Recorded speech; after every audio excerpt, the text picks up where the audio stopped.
اکنون زوره ما رو با لباسی مسلمانی پوشاندن، اینجا ممکن نبود از دیگر. خیلی مرحمت خانم زوره. ما در مسجد صورتی شیراز قرار گرفتیم.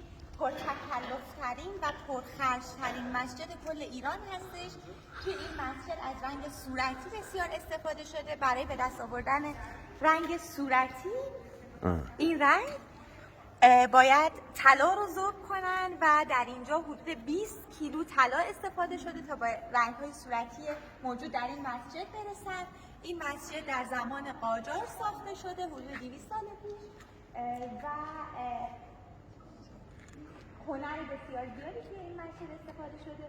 این قسمتی که مشاهده می‌کنید طاق مروارید این مسجد نام داره. حالا به خاطر چی به این قسمت میگن طاق مروارید؟ چون اگر مسجد رو به مانند یک صدف در نظر بگیرید، طاق مروارید انقدر زیباست که مثل مروارید درون اون صدف میدرخشه.